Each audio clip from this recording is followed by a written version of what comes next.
Good morning students. हमारे trigonometry का एक पार्ट ख़त्म हो चुका है। सेकंड पार्ट अब स्टार्ट कर रहे हैं, जिसमें है कि application of trigonometry. Application means use. हम इसको यूज़ कहाँ करेंगे ट्रिग्नोमेट्री को? ट्रिग्नोमेट्री का यूज़ मैंने एक बार स्टार्टिंग में भी बताया था कि इंजीनियरिंग में बहुत ज़्यादा यूज़ होता है ट्रिग्नोमेट्री का। कोई बिल्डिंग है बहुत बड़ी, उसकी हाइट निकालनी है, वहाँ ट्रिग्नोमेट्री का यूज होता है। या कोई पहाड़ी है हमारे से दूर, पहाड़ी की हाइट हम नहीं निकाल सकते वैसे ही किसी मेजरिंग टेप के द्वारा, तो वहाँ हमारे ट्रिग्नोमेट्री का यूज होता है। या कहीं मान लीजिए कोई दूर बिल्डिंग और उसके बीच में हमारे कोई ऑब्स्टेकल आ गया, मतलब कोई बाधा है बीच में, कोई और दूसरी बिल्डिंग बनी हुई है, हमें उससे अगली बिल्डिंग की हाइट निकालनी है या डिस्टेंस निकालना है। इसी तरह किसी कोई टावर है बहुत बड़ा, इलेक्ट्रिक पोल है, उसकी हाइट निकालनी है, उसका हमारे से डिस्टेंस निकालना है। ये सारी चीज़ें अगर आपको निकालनी है तो वहाँ हमारी ट्रिग्नोमेट्री का यूज़ किया जाता है। तो आपका जो सिलेबस है इसमें राइट एंगल ट्रायंगल पे ही सारा बेस्ड है आपकी ट्रिग्नोमेट्री। तो स्टार्टिंग में भी बताया था कि राइट एंगल ट्रायंगल की अगर आपको एक साइड पता है और एक एंगल पता है तो आप बाकी बची दोनों साइड निकाल सकते हैं। ट्रिग्नोमेट्री और पाइथागोरस थ्योरम, इनके यूज का आपको डिफरेंस पता होना चाहिए राइट ट्रायंगल के लिए, क्योंकि राइट ट्रायंगल की बात हो रही है और बहुत सारी राइट ट्रायंगल ही बनेंगी इसमें। जब भी हम क्वेश्चन करेंगे, वर्ड प्रॉब्लम जो हमारे क्वेश्चन होंगे उनमें हमारी राइट ट्रायंगल ही बनेगी। पाइथागोरस थ्योरम तो राइट ट्रायंगल में हम तब यूज करते हैं जब हमें दो साइड्स की लेंथ पता हो और तीसरी साइड की लेंथ निकालनी हो, जब दो की पता हो। और ट्रिग्नोमेट्री का यूज हम वहां करते हैं जहां हमें एक साइड की लेंथ पता हो, राइट एंगल ट्रायंगल की एक साइड की लेंथ पता हो और साथ में एक एक्यूट एंगल पता हो, वहां ट्रिग्नोमेट्री का यूज होगा। तो आपको दोनों का डिफरेंस पता होना चाहिए कि कहाँ ट्रिग्नोमेट्री यूज होगी, कहाँ पाइथागोरस थ्योरम यूज होगी।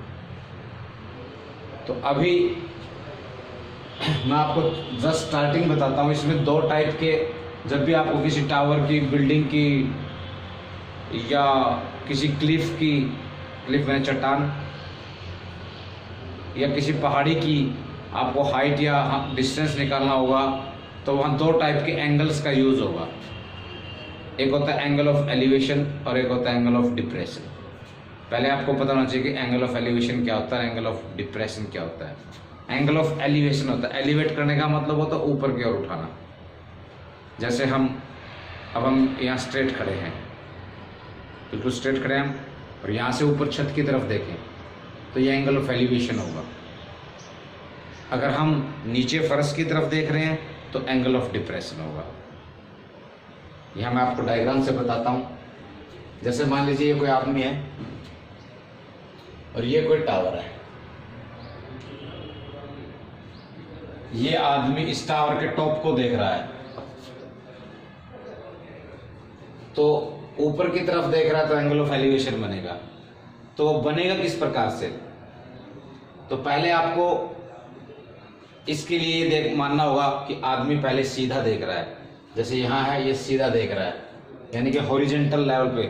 जैसे अभी मैं खड़ा हूँ और यहाँ से सीधा देखूँ मेरी आंख के लेवल में, तो ये हॉरिजॉन्टल लेवल हो गया। फिर मैं ऊपर छत की तरफ देखूं तो पहले हॉरिजॉन्टल लेवल था और फिर छत की तरफ देखा, तो हॉरिजॉन्टल लेवल और छत की तरफ देखने में ऐसे एंगल बन गया जी। ठीक है। अगर मैं पहले सीधा देख रहा हूँ फिर नीचे फर्श की तरफ देखूं, पहले ऐसे था हमारा फिर नीचे की तरफ हो गया, तो ये एंगल ऑफ डिप्रेशन हो गया। ऊपर देखने का मतलब, ऊपर देखने पर एंगल ऑफ एलिवेशन बनेगा, नीचे देखने पर एंगल ऑफ डिप्रेशन बनेगा। डिप्रेशन में नीचे, एलिवेट मतलब ऊपर। तो आदमी जैसे सीधा देख रहा है पहले, फिर उसने टावर के टॉप को देखा, यहाँ ये टावर का टॉप है, तो जो ये हॉरिजॉन्टल लेवल पे देख रहा था पहले, फिर उसने अपनी नज़र ऊपर उठाई तो ये दो रे बन गई। एक ये सीधे लेवल पे, हॉरिजॉन्टल लेवल पे, और एक ये टावर के टॉप की तरफ देखते वक्त। तो ये जो इन दोनों के बीच में एंगल हो गया, ये आपका एंगल ऑफ एलिवेशन हो गया। ठीक है। ऐसे ही मान लीजिए कोई आदमी ऊपर खड़ा है किसी बिल्डिंग के, ये कोई बिल्डिंग है, यहाँ खड़ा है, पहले वो सीधा देख रहा है, फिर नीचे कोई ऑब्जेक्ट है उसकी तरफ उसने देखा, पहले सीधे देख रहा है फिर नीचे देख रहा है, तो ये हॉरिजॉन्टल लाइन होगी आपकी, यानी कि हॉरिजॉन्टल लेवल, और ये आपकी लाइन ऑफ साइट होगी। लाइन ऑफ साइट का मतलब जिस लाइन में हम देख रहे हैं, तो ये एंगल हो गया, एंगल ऑफ डिप्रेशन। यहाँ पे भी ऐसे ही था, ये लाइन ऑफ साइट यानी कि जिस तरफ वो देख रहा है, जिस लाइन में देख रहा है, साइट मैंने देखना है, SIGHT, ठीक है। तो एक बात हमेशा ध्यान रखना कि आपका चाहे एंगल ऑफ एलिवेशन हो चाहे एंगल ऑफ डिप्रेशन हो, हमेशा हॉरिजॉन्टल लाइन या हॉरिजॉन्टल लेवल और लाइन ऑफ साइट के बीच में बनेगा। ये आदमी यहाँ है, पहले सीधा देख रहा है, फिर टावर के टॉप को देखा, तो ये हॉरिजॉन्टल लाइन होगी, ये लाइन ऑफ साइट होगी, इनके बीच का ये एंगल होगा एंगल ऑफ एलिवेशन। कितने भी डिग्री का हो सकता है वो आपको क्वेश्चन में पता लग जाएगा। ऐसे ही ये पहले ऊपर देख रहा है फिर नीचे इस ऑब्जेक्ट को देख रहा है, तो ये हॉरिजॉन्टल लेवल हो गया, ये लाइन ऑफ साइट होगी, तो ये आपका एंगल ऑफ डिप्रेशन हो गया। ये कितने डिग्री का भी हो सकता है। जो आपको 5 पर्टिकुलर एंगल बताए थे, 0 डिग्री, 30 डिग्री, 45, 60 और 90, उन्हीं एंगल्स का यूज होना है, और उनमें भी ज्यादा 3 एंगल्स का यूज है, 30 डिग्री, 45 और 60, और इन तीनों में भी ज्यादा 30 डिग्री और 60 डिग्री का ही यूज है। और सबसे ज्यादा जो आपके जब डायग्राम बनेंगे, सबसे ज्यादा टेंजेंट और कॉट की रेशियो का यूज होगा, ठीक है।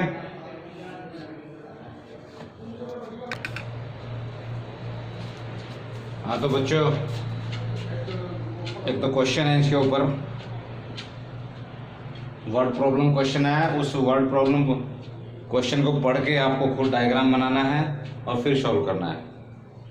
ये क्वेश्चन है, tower stands vertically on the ground. Example है ये, ए tower stand vertically on the ground. ये टावर है, वर्टिकली खड़ा है, वर्टिकली ऐसे ऐसे वर्टिकल होता है, ऐसे हॉरिजॉन्टल होता है। Vertically stand on the ground from a point on the ground, from a point on the ground 15 metre away from the foot of the tower. From a point on the ground, ground पे एक पॉइंट है जो कि 15 metre away है from the foot of the tower, tower के foot से। ये टावर का फुट है, इसके फुट से 15 मीटर दूर यहाँ पे कोई पॉइंट है, तो ये डिस्टेंस 15 मीटर हो गया। यहां से the angle of elevation of the top of the tower is 60 degree. Angle of elevation of the top of the tower, ये टावर का टॉप है, यहां से टावर के टॉप का एंगल ऑफ एलिवेशन ये हो गया। ये हॉरिजॉन्टल लाइन हो गई, ये एंगल ऑफ एलिवेशन की लाइन ऑफ साइट हो गई, यानी कि तो आपका ये एंगल ऑफ एलिवेशन 60 डिग्री हो गया।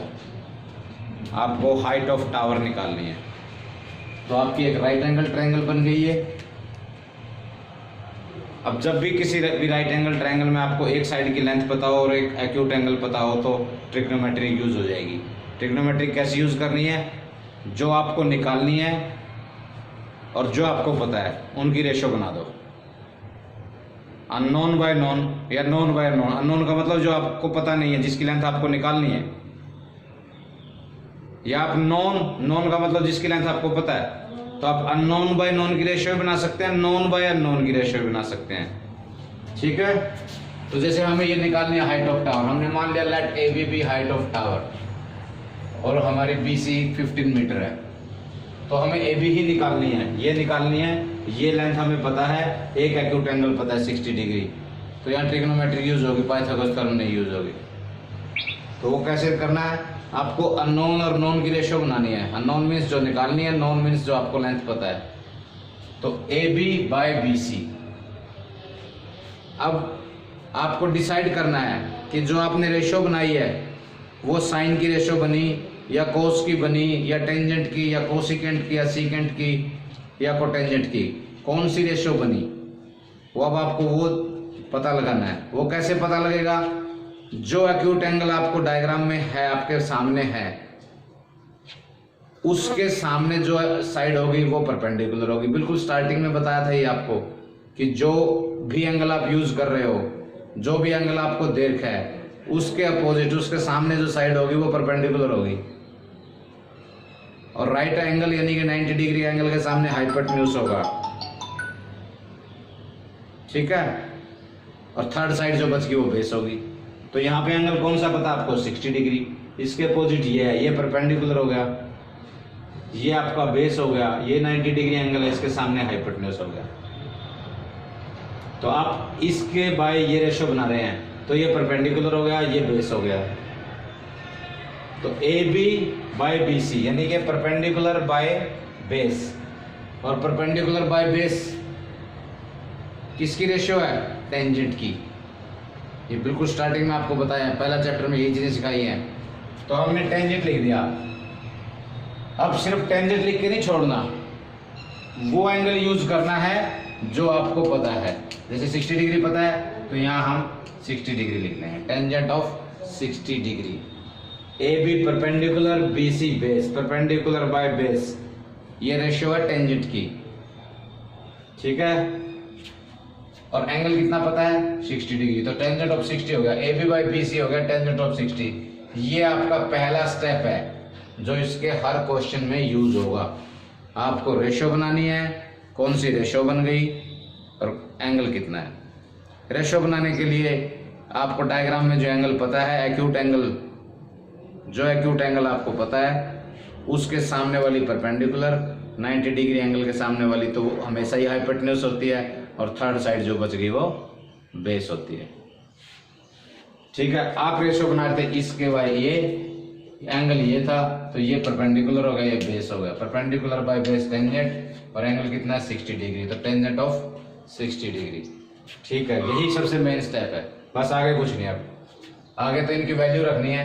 ए बी की वैल्यू हमें नहीं पता है, बी सी की 15 है, 15 आ गया। टेंजेंट ऑफ 60 की वैल्यू तो √3 होती है। टेंजेंट और कॉट की सबसे ज्यादा रेशो बनेगी, चाहे मुझे बने याद कर लो। Tangent 30 degree 1/√3, tangent 60 √3। टेंजेंट की याद होगी तो कॉट की अपने आप याद होगी। जो वैल्यू टेंजेंट 30 डिग्री की है वो कॉट 60 डिग्री की होगी, जो टेंजेंट 60 डिग्री की है वो कॉट 30 डिग्री की होगी, क्योंकि एंगल्स कंप्लीमेंट्री हैं। और जब भी कंप्लीमेंट्री एंगल होते हैं तो टेंजेंट और कॉट की वैल्यू इक्वल होती है। तो बस इसको कैलकुलेट कीजिए, क्रॉस मल्टीप्लाई किया, ए बी इक्वल टू 15 × √3, ये हाइट आ गई आपकी टावर की। बिल्कुल आसान सा क्वेश्चन था, ठीक है। अब अगला क्वेश्चन है, दूसरा क्वेश्चन सॉल्व किया हुआ है वो भी समझा देता हूँ। उसके पहले आपको थोड़ा स्टेटमेंट बता दूं। An electric pole has to repair, an electrician has to repair an electric fault on a pole of height 5 metre. एक इलेक्ट्रिशियन है, उसको एक पोल है 5 मीटर हाइट का, उसमें लाइट में कोई फॉल्ट आया हुआ है, उसको रिपेयर करना है। तो हमने ये पोल मान लिया 5 मीटर का इलेक्ट्रिक पोल, ए से बी तक का, ठीक है। He needs to reach a point 1.3 metre below the top of the pole. He needs to reach a point 1.3 metre below the top of the pole. उसको पोल के top से 1.3 metre नीचे, यहाँ पे कोई फॉल्ट है, यहाँ पहुंचना है। पोल तो था पूरा 5 मीटर हाइट का, फॉल्ट यहाँ पे टॉप से 1.3 मीटर बिलो है। तो ये पॉइंट हमने यहाँ पे मान लिया, एक टॉप से 1.3 मीटर बिलो, ये 1.3 मीटर हो गया। टोटल थी आपकी हाइट 5 मीटर, ये 1.3 हो गया। तो यहाँ से लेके यहाँ तक का आपका ये बच गया 3.7 मीटर, ठीक है। इलेक्ट्रिशियन को यहाँ पहुंचना है। इलेक्ट्रिशियन कैसे पहुंचते हैं, सीढ़ी लगा के। तो पोल के सारे ऐसे सीढ़ी लगाएगा, ये पोल हो गया, ऐसे सीढ़ी लगाएगा। What should be the length of the ladder, ladder की लेंथ कितनी हो, लैडर मीन्स सीढ़ी, सीढ़ी की लेंथ कितनी हो, that is used and ladder is inclined at an angle of 60 degree to the horizontal। अब इस पॉइंट पे पहुंचना है, ये हॉरिजॉन्टल है, ग्राउंड मान लो, यहाँ पे ये सीढ़ी लगा दी, इसको इस पॉइंट पे पहुंचना है। तो इस लैडर की लेंथ कितनी हो ये पूछ रहा है, यानी कि आपको ये लेंथ निकालनी है। इंक्लाइंड कितने डिग्री एंगल पे है, 60 डिग्री पे।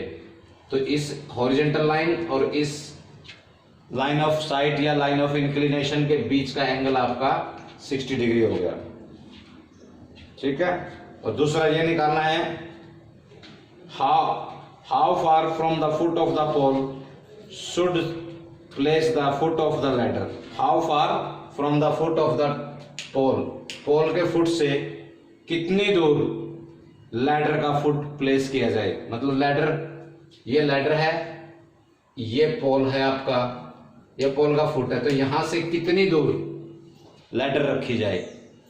तो मान लीजिए लैडर यहां रखी है सी पॉइंट पे, फुट ऑफ पोल ये है, तो ये भी निकालनी है आपको, कितनी दूर रखे पोल के फुट से ताकि इस पॉइंट पे पहुंच जाए। तो आपको दो चीज निकालनी है, एक तो लैडर की ये लेंथ जो डायग्राम में डीसी हो गई, और एक फुट ऑफ पोल से कितनी दूर लैडर को रखें वो निकालना है, यानी कि ये बीसी निकालनी है। दो चीज निकालनी है आपको। आपके पास ये राइट एंगल ट्रायंगल हो गई, ये हाइट ऑफ पोल हमने ए बी मान रखी है, let A B B height of electric pole, ये 5 मीटर है, पहुंचना उसको 1.3 मीटर बिलो है टॉप से, तो ये 1.3 हो गई। तो यहाँ से यहाँ तक 5 में से 1.3 माइनस कर दो, आपका ये डीबी की लेंथ 3.7 मीटर आ गई। ठीक है, अब आपके पास एक राइट एंगल ट्रायंगल बन चुकी है जिसकी एक लेंथ आपको पता है डीबी और एक एक्यूट एंगल पता है। तो जब भी आपके पास कोई ऐसी राइट एंगल ट्रायंगल बन जाए जिसकी एक साइड की लेंथ पता हो और एक एक्यूट एंगल पता हो, तो कोई ना कोई रेशो बना दो और आपका क्वेश्चन सॉल्व होना स्टार्ट हो जाएगा। तो आपको पहले ये निकालनी है डीसी, आपको पता है डीबी, तो डीसी और डीबी की रेशो बनाएंगे। एंगल आपके पास ये है, तो इस एंगल के अपोजिट ये है, ये परपेंडिकुलर हो गया, ये 90 डिग्री का एंगल है, ये हाइपोटेन्यूज हो गया, थर्ड साइड बेस बच गई। तो आपके लिए अब डीसी क्या हो गया हाइपोटेन्यूज और डीबी क्या हो गया परपेंडिकुलर। तो डीसी बाय डीबी यानी कि hypotenuse by perpendicular. Hypotenuse bye perpendicular किसकी रेशो होती है, कोशिकेंट की। साइन की रेशो होती है परपेंडिकुलर बाय हाइपोटेन्यूज, तो उसका रेसिप्रोकल हो गई hypotenuse by perpendicular. Cosecant angle कितना है 60 degree, cosecant of 60 degree. DC की वैल्यू आपको नहीं पता, डीबी की पता 3.7। कोशिकेंट ऑफ 60 डिग्री की वैल्यू होती है 2/√3। साइन 60 की √3/2 होती है, उसका रेसिप्रोकल आएगी। कोशिकेंट की हर वैल्यू साइन की वैल्यू का रेसिप्रोकल आएगी सेम एंगल पे। यूं नहीं है कि आप निकाल रहे हो कोशिकेंट ऑफ 60 डिग्री की और रेसिप्रोकल कर दो साइन ऑफ 30 का। साइन ऑफ 60 का रेसिप्रोकल होकर ही कोशिकेंट ऑफ 60 की आएगी। साइन ऑफ 30 का रेसिप्रोकल करोगे वो कोशिकेंट ऑफ 30 की आएगी 2/√3। तो यहाँ से हम डीसी कैलकुलेट करेंगे, इसकी इससे मल्टीप्लाई होगी 2 × 3.7/√3। रेशनलाइजेशन कर दो, किसी तरह भी सोल्व कर दो, आप डीसी की लेंथ निकाल दो। तो ये डीसी की लेंथ आ गई, यानी कि लैडर की लेंथ आ गई। ठीक है, अभी आपको ये और निकालना है बीसी। तो अब आपके पास ये लेंथ भी आ चुकी है, ये भी है, तो अब ये आपको निकालनी है। जो चीज आपको निकालनी है उसको ऊपर रख दो न्यूमरेटर में, जो आपको पता उसको नीचे, और रेशो बना दो। हमें ये निकालनी है बीसी बाय डीबी। अब ये एंगल 60 डिग्री है, ये परपेंडिकुलर, ये हाइपोटेन्यूज, ये बेस। तो हम बीसी बाय डीबी कर रहे हैं, यानी कि बेस बाय परपेंडिकुलर कर रहे हैं। बेस बाय परपेंडिकुलर किसकी रेशो होती है, कोट की। तो BC by DB equal to cot, angle कितना है 60 degree, cot of 60 degree. BC की वैल्यू नहीं पता है, डीबी की 3.7 रख दी। कोट ऑफ 60, टेंजेंट ऑफ 60 का रेसिप्रोकल, टेंजेंट ऑफ 60 की वैल्यू होती है √3, तो उसका रेसिप्रोकल हो गया 1/√3। इसमें भी ये क्रॉस मल्टीप्लाई हो गया जाएगा और बीसी की लेंथ आ जाएगी आपके पास।